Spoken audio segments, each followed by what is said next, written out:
বিএনপির কারণে কেন বেঁচে পারে না? আমার যুক্তিটা আমি দেই, বেঁচে পারে না আমার যুক্তিটা আমি দেই, আমার যুক্তিটা আমি দেই, আমি কেন বিএনপির অনিরাপদ হয়ে উঠতেছে এগুলোকে আপনি বিএনপির আমি বলি কেন আমি বলি বিএনপির দোষ কেন আমি দিব। আপনি বাজার ভাঙা থেকে শুরু করে সাংস্কৃতিক অনুষ্ঠান উচ্চাঙ্গ সঙ্গীত বন্ধ হওয়া, বিভিন্ন জায়গায় বিভিন্ন মব কালচার হওয়ার ক্ষেত্রে আমি বিএনপির দোষ এই কারণে বলবো, বিএনপি বাংলাদেশের নারীদের উপর নারীদের বিরুদ্ধে মরাল পুলিশিং এর ক্ষেত্রে বিএনপির দায়টা আমি কোথায় দেখি? আমি দেখি যে বিএনপি বাংলাদেশের সবচেয়ে বড় রাজনৈতিক দল এবং আওয়ামী লীগ যেখানে রাজনীতি নিষিদ্ধ আছে সেখানে আমি বলতে চাই যে বিএনপির সাথে দ্বিতীয় যে রাজনৈতিক দলটা প্রতিদ্বন্দ্বিতা আছে তারা আছে হচ্ছে অনেক পিছনে।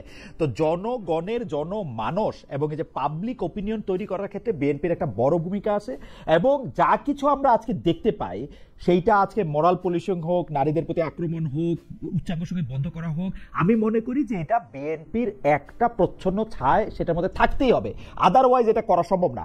যদি বিএনপি এতখানি দুর্বল হয় যে বিএনপি চাওয়া সত্ত্বেও এগুলি বন্ধ করতে পারতেছে না, তাহলে আমার এই কথা আপনি লিখে রাখেন, বিএনপি তাহলে ইলেকশনও পাস করবে না। I have raised my case. Khaled ভাই, এটা হচ্ছে গায়ের জোরে। হ্যাঁ, যখন আমাদের কোনো মামলা দুর্বল থাকে আমরা তখন গলার স্বরটা চেষ্টা করি উঁচুতে উঠিয়ে দিতে, সো দ্যাট আমরা গায়ের জোরে একটা কেস প্রুফ করে ফেলতে পারি। লয়াররা এটা করে অনেক সময়। আপনার কথা আমার কাছে সেরকম মনে হয়েছে। আচ্ছা, আপনি বলেন, পুলিশ প্রশাসন থেকে শুরু করে যারা দায়িত্ব পালনরত অবস্থায় আছে তারা এই সরকারের অধীনে কাজ করে, তাদের বেতন ভাতা সবকিছু আসে এই সরকারের কাছ থেকে। এক, দুই হচ্ছে তারা যদি দায়িত্বে অবহেলা করে কিংবা তারা কোনো অন্য দলের ইশারায় দায়িত্ব পালন থেকে বিরত থাকে তখন তাদের বিরুদ্ধে শাস্তিমূলক ব্যবস্থা নেওয়ার এখতিয়ার কেবলমাত্র এই সরকার রাখে। এবং এই সব কাজ করার জন্য আমরা 5.5 থেকে 6 লাখ কোটি টাকা দিয়ে একটা সরকার পুষতেছি। হ্যাঁ, একটা মোটা ছোটা সরকার আমরা পুষি। এই যে তারা এক একবার বিদেশে যায় লট বহর নিয়ে, তার পিছনে রাষ্ট্রের কোটি কোটি কোটি টাকা খরচ হয়, সেগুলা কিন্তু তাদের এই দায়িত্বগুলা যাতে তারা সুষ্ঠুভাবে পালন করতে পারে সেইটার কারণেই তাদেরকে ওই জায়গায় বসানো হয়েছে। যেটা সুযোগ সুবিধা ভোগ করে তারা বিদেশে ট্রিটমেন্ট নেয়, বিদেশে ঘুরতে যায়, বিদেশে লট বহর নিয়ে জাতিসংঘে গিয়ে উঠে, ইত্যাদি ইত্যাদি ইত্যাদি।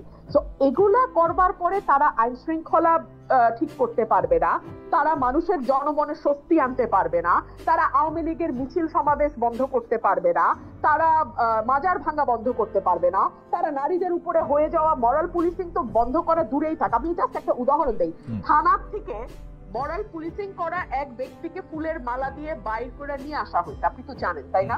আপনি তো জানেন কিভাবে লম্বা চুল দাড়ি রাস্তায় ফেলে জোর জবরদস্তি করে কাটা হয়েছে। এগুলা মিডিয়াতে বড় বড় করে না আসা পর্যন্ত আমি বেঁচে পারে না। আমি কেন, আপনি আমাকে গলার আওয়াজ বড় করে বলা, লয়ার ইত্যাদি নানা রকম কথা বললেন, এগুলির আমি গালি হিসাবেই নিলাম। কিন্তু ঘটনা হচ্ছে যে আপনি যত বড় গলায়, আপনার কাছে আমি আবার আসবো, আপনি যত বড় গলায় প্রত্যেকটা শোতে এগুলি নিয়ে কথা বলেন, বিএনপি থেকে এর কি প্রতিবাদ জানানো হয়েছে? 400 মাজার ভাঙার একটা প্রেস রিলিজ দেওয়া ছাড়া